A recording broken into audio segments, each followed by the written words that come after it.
오늘은 너희 모든 쓸 것을 채우시리라는 제목으로 함께 말씀의 은혜를 나누겠습니다. 얼마 전의 일입니다. 새벽 한 2시경에 잠을 깼는데 더 이상 잠이 오지 않는 거예요. 그래서 세수를 하고 이곳 본당에 와서 하나님 앞에 기도했습니다. 한참을 기도하고 있는데 저희 마음속에 하나님의 음성이 들렸어요. 최 목사, 너는 나에게 감사한 것이 아무것도 없니? 라는 그런 음성이 들렸어요. 제가 잠을 자지 못하고 이루지 못하고 이 본당에서 기도하는데 철없는 어린아이처럼 하나님의 때를 쓰면서 기도했던 모양입니다. 하나님 빨리 이거 해결해 달라고 막 이렇게 때를 쓰며 기도하니까 하나님께서 그 기도 들으시다가 너는 그렇게 내인데 감사한 건 하나도 없이 그저 달라고만 하느냐 이렇게 저에게 말씀하시는 거예요. 그래서 생각해 봤습니다. 하나님께 감사한 게 뭘까? 이 시간, 이 순간 감사한 게 뭘까? 물론 우리는 감사할 게 참 많지만 그 새벽 2시경에 이곳에 와서 기도하는 그때에 하나님께 제 마음에 주신 감사의 제목이 이런 것이었어요. 첫 번째는 이 땅에 수많은 하나님의 피조물이 있지 않습니까? 얼마나 많은 생명이 있습니까? 소, 개, 원숭이, 독수리, 또 말, 사슴, 수많은 이 동물들이 있는 중에서도 하나님께서 저를 사람으로 태어나게 하신 것이 얼마나 감사합니다. 여러분 애완견 아시죠? 애완견이 예뻐요, 안 예뻐요?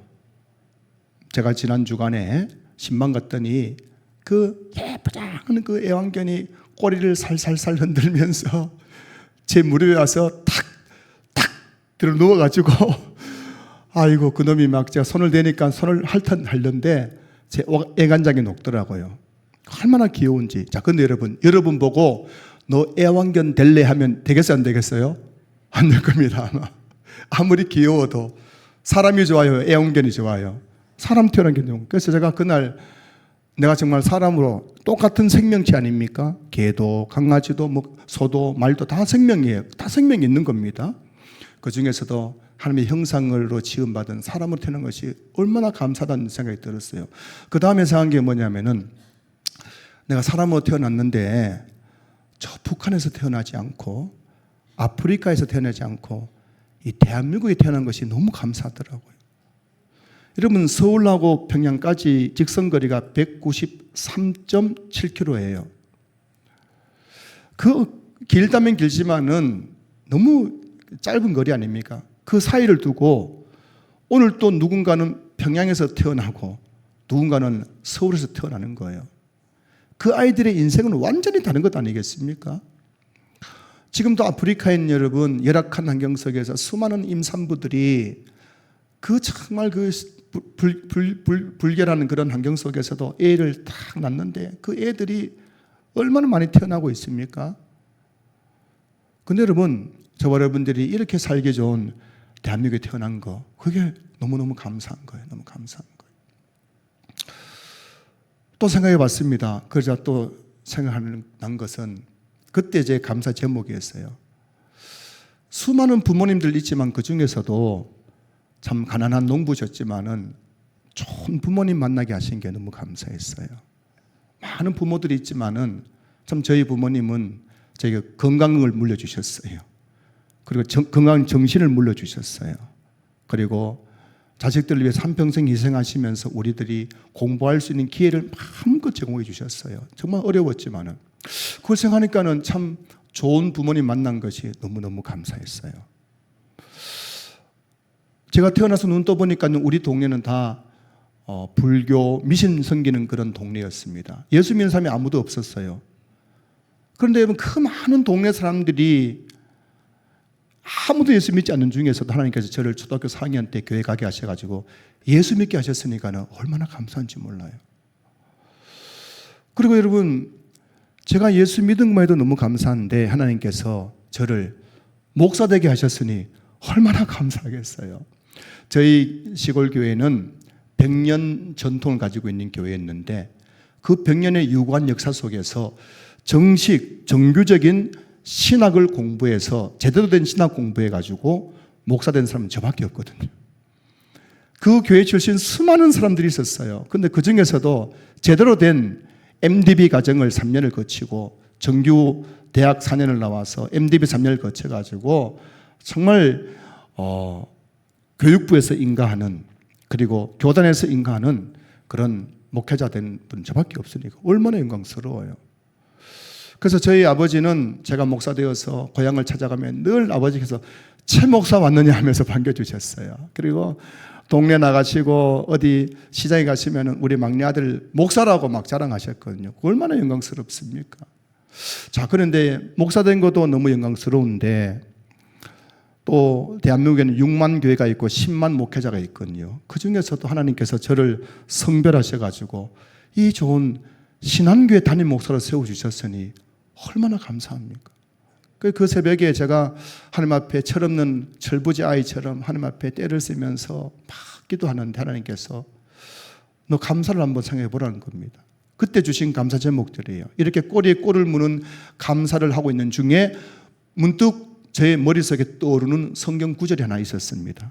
그게 바로 마태복음 6장 26절이었습니다. 우리 한번 보실까요? 마태복음 6장 26절 말씀. 공중의 새를 보라. 심지도 않고 거두지도 않고 창고에 모아 들이지도 아니하되 너희 하늘 아버지께서 기르시나니 너희는 이것들보다 귀하지 아니하냐. 여러분, 공중의 새를 보십시오. 여러분, 새가 농사 짓는 거 보셨습니까? 새가 추수하는 거 보셨어요? 새가 창고 짓고 거기다가 모이를 쌓아놓는 거 보셨습니까? 새들은 심지도 않고 거두지도 않고 모아서 창고에 들이지도 않지만은 그들도 얼마나 잘 먹고 잘 사는지 몰라요. 제가 한 번은 나뭇가지에 있는 그 새를 봤어요. 좀 큰 새인데 제가 이름은 잘 모르겠어요. 까친데 까마귀인지 비둘기인지 뭐 잘 모르겠는데, 근데 그 놈이요, 이 배가 불룩하더라고요. 보니까요, 새도 비만이 있더라고요. 그 새들이 뭘 먹은지 모르겠지만은 뺏싹 마른 게 아니라 새들도 이 배가 불룩한 게 이게 베들레헴이 돼요. 베들레헴. 얼마나 잘 먹었던지 새들도 그렇게 배가 나왔더라. 배가 나와. 오늘 본문이 뭐라고 말씀하고 있습니까? 공중의 새를 보라. 심지도 않고 거두지도 않고 창고에 모아들이지도 아니하되 너희 하늘 아버지께서 기르시나니.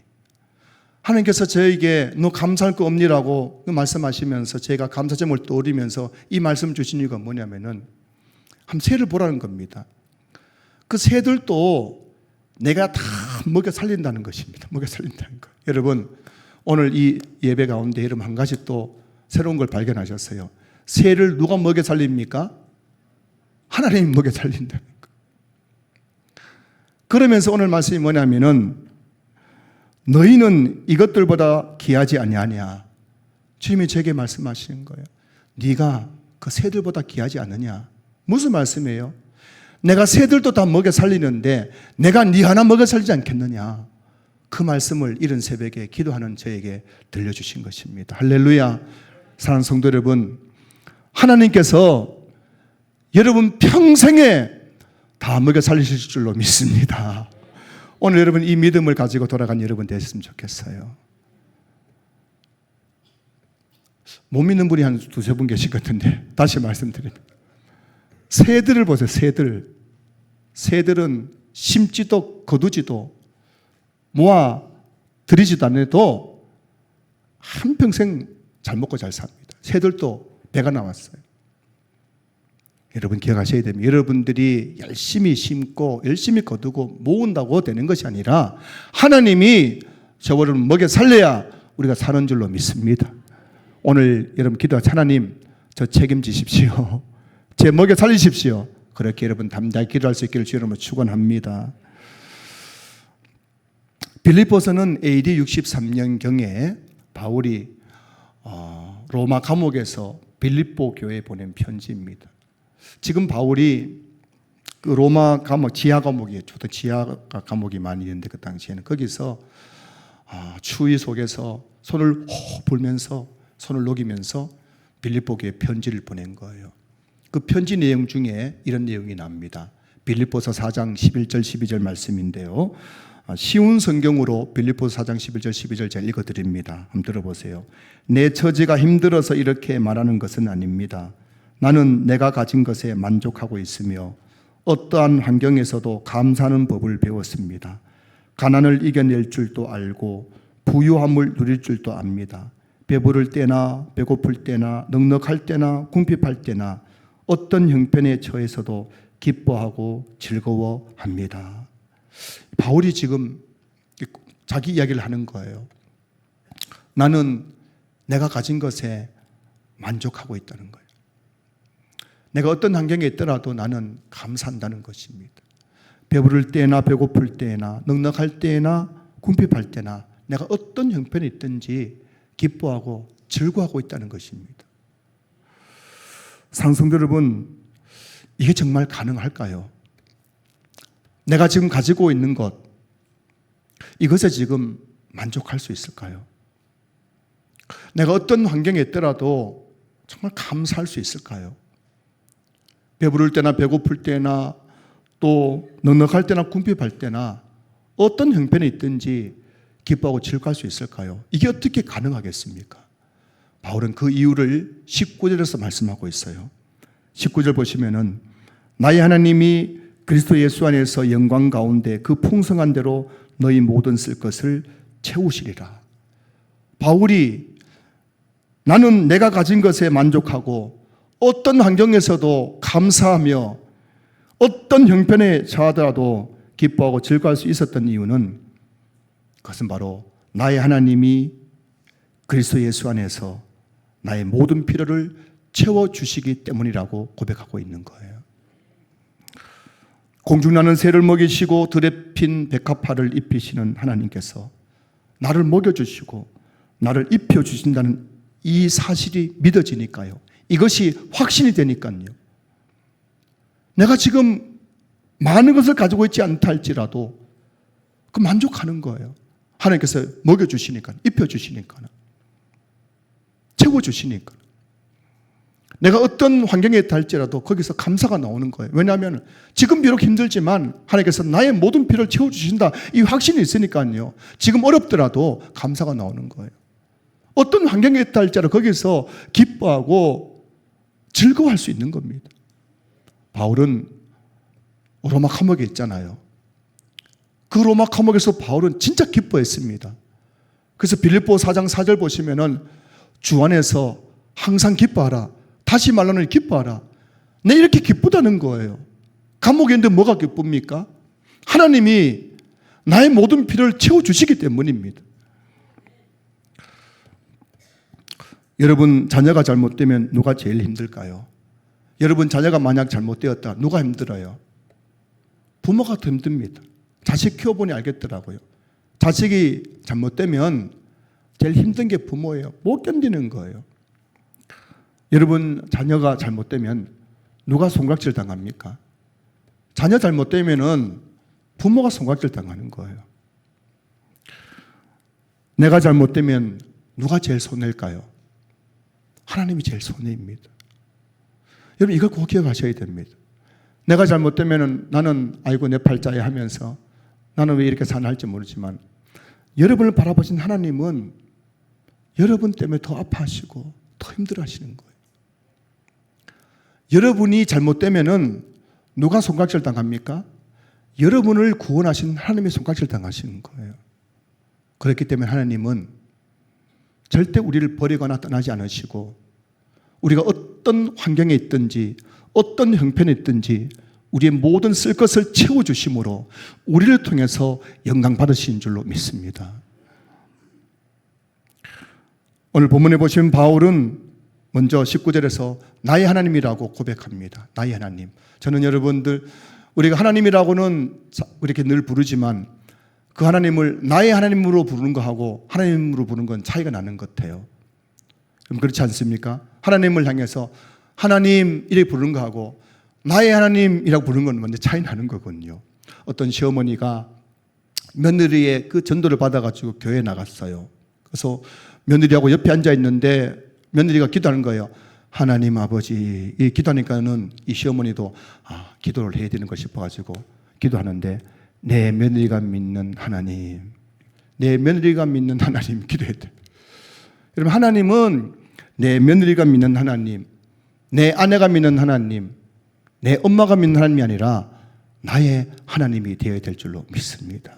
여러분, 하나님의 역사는 하나님이 나의 하나님이 될 때 그때부터 시작되는 거예요. 하나님 이야기를 많이 하지만은 그 하나님이 나의 하나님이 되시기 전까지는 하나님의 그 역사가 내 삶 속에 나타나지 않는 것입니다. 여러분, 나의 하나님은 어떤 분이실까요? 나의 하나님은 사도신경에서 정확하게 하나님이 나의 하나님이 어떤 분인지 말씀하고 있죠. 사도신경 보십시오. 나는 전능하신 아버지 하나님, 천지의 창조주를 믿습니다. 나의 하나님은 전능하신 분이에요. 그리고 나의 하나님은 나의 아버지십니다. 아버지인데 시아버지일까요? 친정아버지일까요?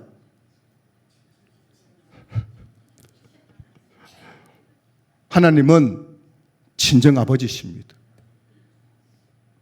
시아버지는 며느리에게 유산을 줘야 안 줘요? 안 줍니다. 아들에게 줍니다. 친정아버지는 누구에게 유산 줍니까? 사위에게 안 줘요. 사위에게 안 주고 누구에게 줘요? 딸에게 주는 겁니다. 그 하나님은 시아버지의 친정아버지예요. 친정아버지죠. 그 하나님은, 나의 하나님은 천지의 창조주십니다. 여러분 생각해 보세요. 나의 하나님, 내가 믿는 하나님, 전능하신 하나님, 나의 아버지, 친정아버지 하나님, 천지를 창조하신 하나님, 그 하나님은 능히 하지 못할 일이 없는 분이신 줄로 믿습니다. 내가 아무리 가난해도, 내가 아무리 힘들어도 나의 모든 필요를 채워줄 수 있는 분이신 줄로 믿습니다. 이거 여러분 여기서 끝나면 안 돼. 이런 우리 찬양 한 곡 해야 됩니다. 우리 한번 해볼까요? 우리 찬양. 내 하나님은 크고 힘이 있어. 한번 찬양해 보겠습니다.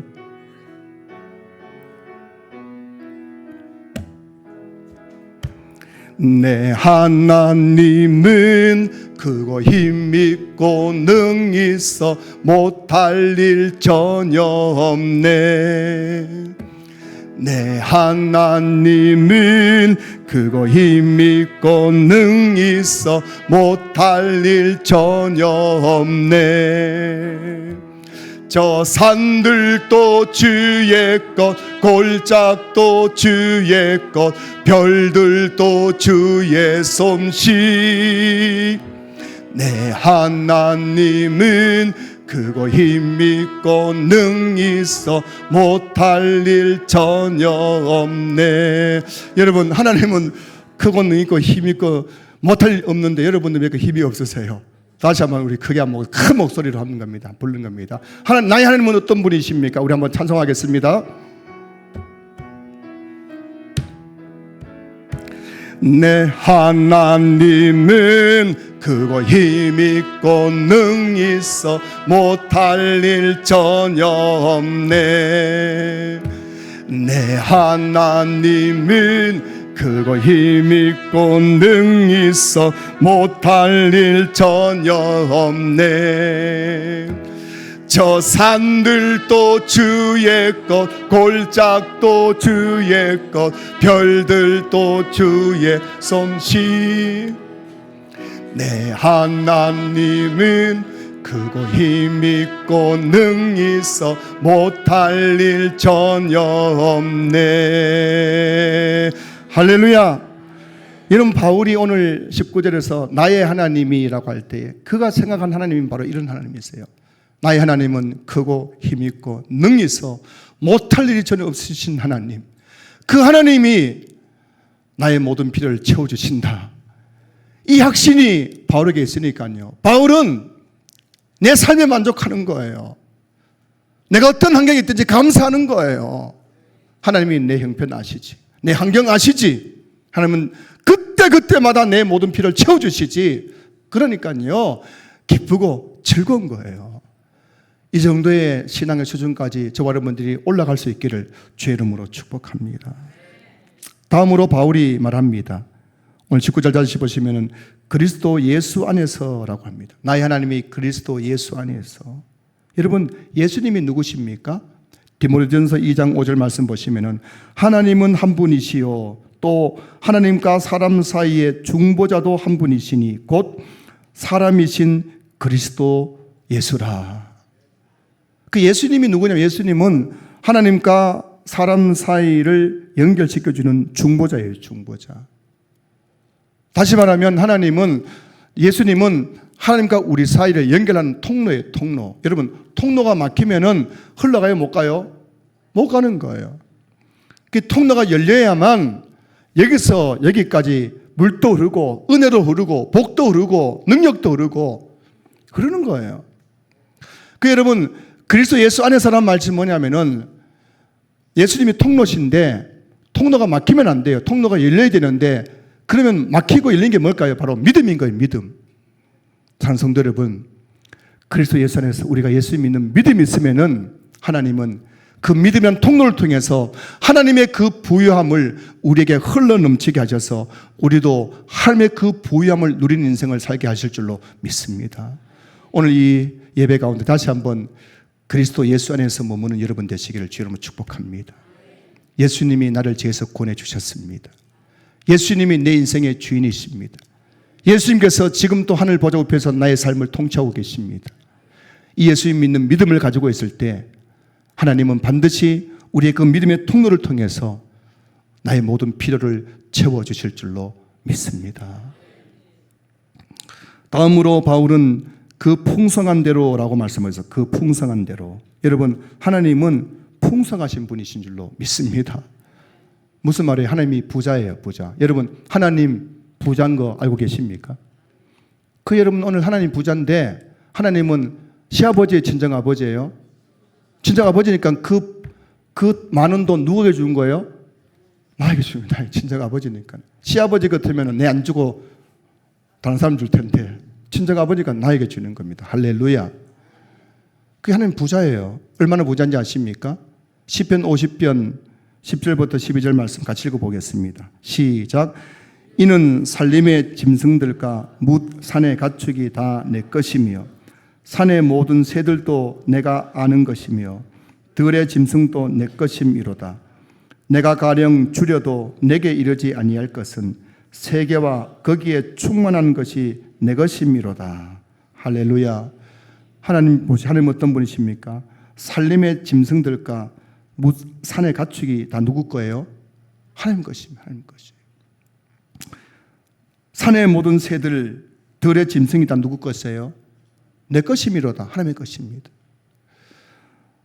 여러분, 세계와 거기에 충만한 것이 다 하나님의 것인 거예요. 이 지구와 지구에 있는 그 모든 것이 다 누구 거예요? 하나님 것입니다. 땅 속에 있는 석유, 금, 철강석, 이 모든 것이 누구 것이에요? 하나님의 것인 거예요. 그뿐입니까? 요한계시록 21장 19절부터 22절까지 말씀 같이 읽어봅니다. 시작. 그 성의 성곽의 기초석은 각색 보석으로 꾸몄는데 첫째 기초석은 벽옥이요, 둘째는 남보석이요, 셋째는 옥수요, 넷째는 녹보석이요, 다섯째는 홍만호요, 여섯째는 홍보석이요, 일곱째는 황옥이요, 여덟째는 노곡이요, 아홉째는 담항옥이요, 열째는 비치옥이요, 열한째는 청옥이요, 열두째는 자수정이라. 그 12문은 12진주니 각 문마다 한 개의 진주로 되어 있고 성의 길은 맑은 유리 같은 정금이더라. 아멘. 여러분, 이게 지금 천국을 우리에게 보여준 거예요. 밤모섬에 있는 사도 요한을 통해 하나님께서 그 눈을 열어서 환상을 보여주는데 천국이 어떤 곳인지 보여주는데 여러분, 천국은 온갖 금 보석이 가득한 곳인 줄로 믿습니다. 천국의 모든 건물은 다 보석으로 지어져 있습니다. 여러분, 천국의 길에는 다 보석이 금덩어리가 있는데 금이 있는데 여러분, 이 금이 천국에는 금이 길가에 있는 돌처럼 흔한 것이 바로 천국인 것입니다. 제가 그 오전에 일부 예배 때 잘못 말했는데요. 제가 일부 예배 때 이렇게 했어요. 어제 기준으로 금 한 돈 가격이 13만 3,696원 39원이었습니다. 했는데 예마치면 어떤 분이 그랬다고요. 목사님, 요즘 금 한 돈 60만 넘습니다. 하고 제가 지금 이해가 안 되는 게 제가 분명히 어제 검색했거든요. 금, 한, 돈, 시세 검색했는데 분명히 떴군요. 그 제가 기가 막혀 노릇입니다. 금한도 60만 원, 60만 원. 그때 우리 첫째 아이 그때 금반지 산 거 팔지 말 걸. 그때 7만 원, 8만 원 주고 우리 집사님 팔는 것 같은데 60만 원. 근데 여러분 천국에는 금덩어리가 길가에 돌덩이처럼 너부러져 있는 곳이 천국인 줄로 믿습니다. 그 하나님께서는 부자도 어마어마한 부자예요. 세계 제일 부자는 일론 머스크, 빌 게이츠, 만수르 그 사람들도 하나님 앞에 서면은 잽이 안 되는 거예요. 거지예요, 거지. 하나님께서 엄청난 부자십니다. 성도 여러분, 하나님은 엄청난 부자인 줄로 믿습니다. 그 하나님이 나의 하나님, 나의 아버지신 거예요. 로마서 8장 32절 말씀 보세요. 자기 아들을 아끼지 아니하시고 우리 모든 사람을 위하여 내주신 이가 어찌 그 아들과 함께 모든 것을 우리에게 주시지 아니하겠느냐. 자기 아들 예수님을 우리를 위해서 내주셨잖아요. 우리를 죄에서 구원하기 위해서. 우리가 죄 가운데 있으면 죽어서 지옥 갈 수밖에 없기 때문에 하나님께서 우리가 지옥 가지 않고 천국 가게 위해서. 우리 건경화 집사님이 아버님 이제 말기암이시고 그래서 목사님 제발 우리 아버지한테 와서 한 번만 복음 전해달라고. 한 번 복음 전해달라고. 우리 아버지 아직 구원의 확신이 없는데 한 번만 복음 전해달라고. 그래서 제가 가서 그렇게 복음을 전하고 그렇게 기도해 드렸어요. 예수님께서 우리 한 사람 한 사람 죄에서 구원하셔서 지옥 가지 않고 천국 가기 위해서 자기 아들을 아끼지 않고 내주셨잖아요. 저는 여러분 어른들이 이런 말 하잖아요. 니도 자식 낳아서 키워봐라 하지 않습니까? 이 말에 두 가지 의미인데 부정적 의미는 니도 자식 낳으면 개고생할 거다 이런 말도 있고 또 하나는 뭐냐면은 니도 자식 낳으면은 내 마음 알 거다. 얼마나 자식이 소중한지 알 거다. 이런 두 가지 의미가 포함되어 있잖아요. 저도 두 아들 키워보니까 그 마음을 알겠더라고요. 이런 부모님에게 자식보다 더 소중한 존재가 어디 있습니까? 자식 위해서 여러분 못할 게 뭐 있어요? 그래서 부모가 죽으면 어디에 묻습니까? 땅에 묻고 자식 죽으면 어디에 묻어요? 가슴에 묻는 거예요. 평생 잊지 못한 거예요. 그 하나님께서는 자기 아들을 우리에게 내주셨단 말이죠. 그렇게 소중한 아들을. 그럼 여러분 우리가 뭘 또 떠올려야 됩니까? 아니 하나님께서 가장 소중한 아들도 나에게 주셨는데 다른 모든 것을 나에게 주시지 않겠느냐? 이런 여러분 믿음이 여러분에게 있을 수 있기를 주여 축복합니다. 하나님은 그런 분이세요. 하나님은 자기 아들도 주셨는데 우리는 기껏 하나님께 기도해도 하나님 1,000만 원만 주세요. 어떤 분은 하나님 대출 1억 안 된다는데 1억만 좀 주세요. 겨우 그 정도 구하지만은 하나님은 우리에게 1,000억이고 100억이고 1조 원이고 돈으로 환산할 수 없는 자기 알도 주신 하나님은 하늘에 있는 그 모든 보화를 우리에게 줄 수 있는 분이심을 믿습니다. 이게 여러분 믿어져야 돼요. 이게 믿어져야 돼요. 이게 믿어져야 돼요. 그래야 우리가 예수 믿는 삶을 살아갈 수가 있는 것입니다. 출애굽기를 보시면은 이스라엘 백성이 애굽에서 나온 후 40년 동안 광야길을 걸었습니다. 어떤 분이 실험했대요. 이분이 나이키 우리가 지금 운동화 중에서 제일 좋은 운동화가 나이키 아닙니까? 그래서 여러분 요즘 아디다스가 좀 안 팔린다고 하던데 아디다스도 좀 사 신으세요. 프로스펙스도 우리 국산 브랜드 프로스펙스도 사 신으시고. 그런데 어떤 분이 제일 좋은 운동화 나이키를 신고 이스라엘 백성들이 걸었던 그 광야길을 걸어갔다고 합니다. 실험하기 위해서. 그래서 나이키를 신고 이스라엘 백성들이 걸었던 광야길을 한 반나절을 걸었더니만요. 그 나이키 운동화의 본드가 다 녹아내려 버렸다는 겁니다. 그 나이키 운동화가 너덜너덜해져 버렸대요. 직접 한 거예요. 그 광야길을 이스라엘 백성들이 40년을 걸었습니다. 그 40년 거기에는 먹을 음식도 없고 마실 물도 없어요. 여러분 이게 그냥 소설 얘기 아니고 실제적인 그 역사입니다. 먹을 음식도 없고 마실 물도 없고 피할 그늘도 없어. 햇빛 피할 그늘도 없는 그 광야를 40년 동안 밤낮으로 걸어갔다는 겁니다. 그 결과가 뭡니까? 그렇게 40년 걸은 결과가 뭐예요? 신명기 8장 4절에서 이렇게 말씀하고 있어요. 이 40년 동안에 내 의복이 헤어지지 아니하였고 내 발이 부르트지 아니하였느니라. 여러분, 아무것도 없는 그 강약길, 나이키 신발 신고도 반나절 걸으면은 본드가 다 녹아내리는 그런 강약길을 뭘 신고 걸었을까요?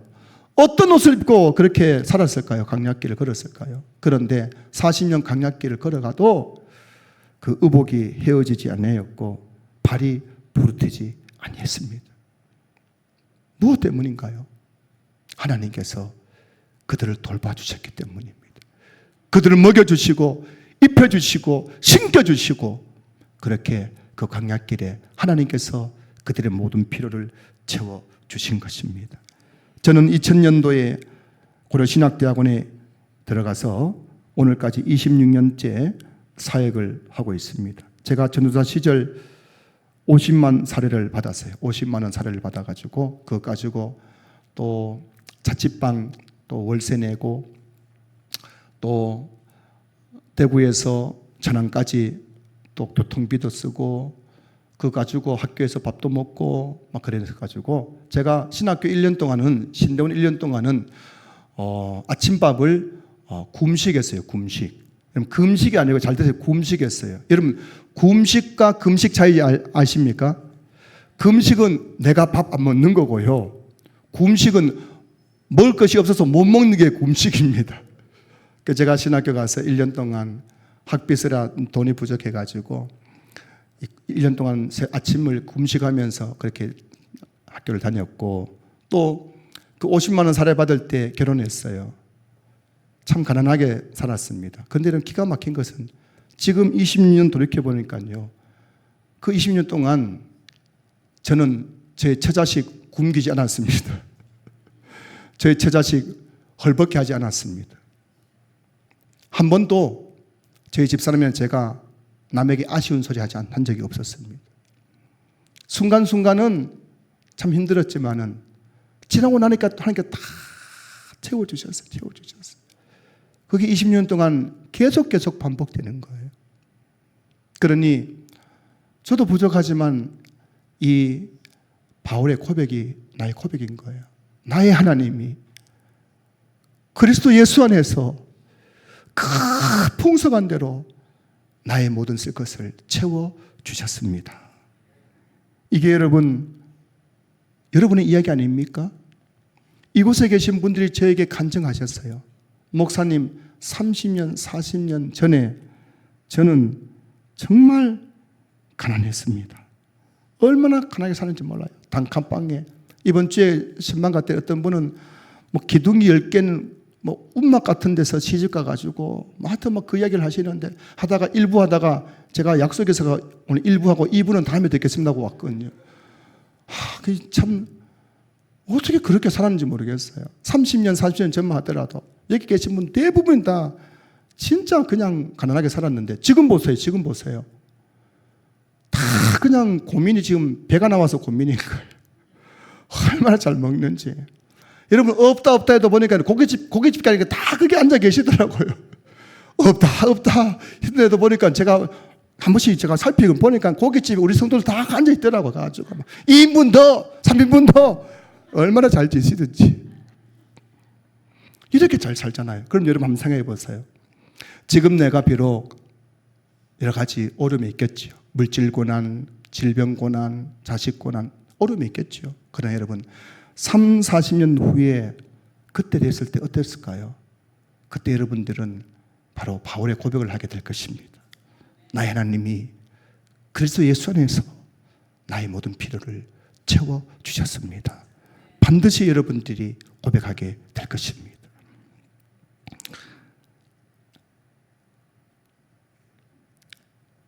성도 여러분, 이 세상을 보십시오. 지금 이 세상 사람들이 어떻게 살아가고 있는지 아십니까? 지금 이 세상 사람들이 무엇을 위해 살아가는지 알고 계세요? 마태복음 6장 31절 32절 말씀 보시면은 그러므로 염려하여 이르기를 무엇을 먹을까 무엇을 마실까 무엇을 입을까 하지 말라. 이는 다 이방인들이 구하는 것이라. 여기서 이방인이란 건 세상 사람들이거든요. 하나님 믿지 않는 세상 사람들. 세상 사람들이 삶의 목적은 무엇을 먹을까 무엇을 마실까 무엇을 입을까 염려하면서 살아가는 것이 그들의 삶의 방식인 거예요. 여러분 주변에 이방인들을 한번 보십시오. 예수 믿지 않는 사람들 보십시오. 그들의 삶의 목적은 너무나 분명한 거예요. 다 그냥 먹고 사는 문제로 염려, 걱정, 근심하며 살아가고 있습니다. 한 사람도 예외가 없습니다. 한 사람도 예외가 없는 거예요. 대기업 회장님에게 인터뷰를 했어요. 어떤 기자가. 회장님, 요즘 뭐가 고민이십니까? 고민이래요. 뭐 고민이에요? 내가 지금 돈을 더 벌어야 되는데. 우리 굴지의 20대, 30대 재벌 회장님 불렀더니 가서 인터뷰했더니만요. 이 사람이 하는 말이 자기 잠이 안 온대요.